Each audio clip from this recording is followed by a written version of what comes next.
Let me now recount the sublimity and horror of the general assault. I was a mere lieutenant, and everything passed through my mind as in a dream, so my story must be something like picking out things from the dark. I can't give you any systematic account, but must limit myself to fragmentary recollections.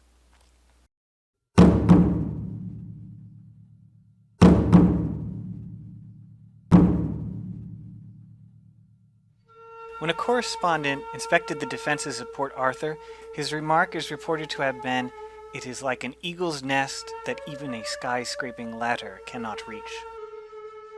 Every hill and every mountain was covered with forts and ramparts.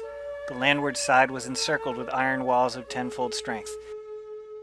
We were now in front of this impenetrable fortress, to prove it was pregnable after all. Men going to battle, of course, cannot expect to come back alive. The men of the sure death detachment rose to their part. Fearlessly they stepped forward to the place of death. The place became at once a conflagration. Boards were flung about, sandbags burst, heads flew around, legs were torn off. The flames mingled with the smoke, lighted up our faces weirdly with a red glare, and all at once the battle line became confused.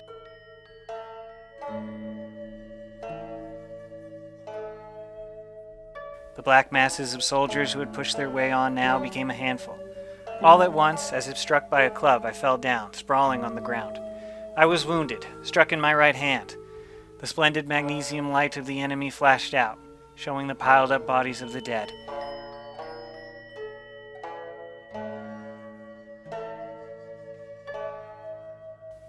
Great confusion and infernal butchery followed. Bayonets clashed against bayonets. The enemy brought out machine guns, poured shot upon us pell-mell. The men on both sides fell like grass, but I cannot give you a detailed account of the scene, because I was then in a dazed condition. I only remember that I was brandishing my sword in a fury. I also felt myself occasionally cutting down the enemy. I remember a confused fight of white blade against white blade, the rain and hail of shell, a desperate fight here and a confused scuffle there.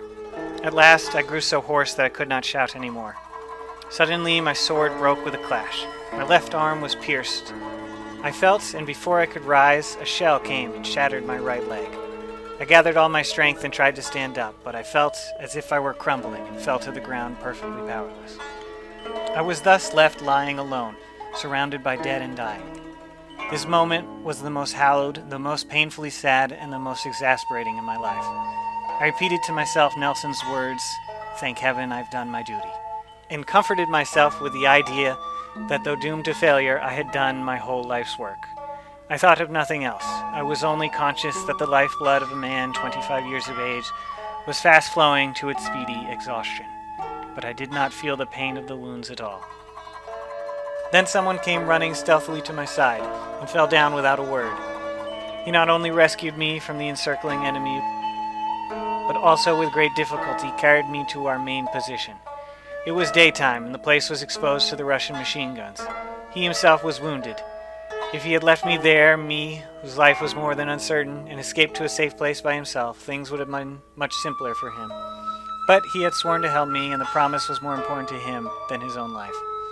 He fastened poles to the overcoat wrapping me, and begged 4 or 5 wounded men who happened to come along to help carry me to the first aid. He said, "Lieutenant, it seems that my wound is not a serious one, as I'm not going to the rear. Your case is serious. Please take good care of yourself and become well again." And he left me at last. I never saw him again.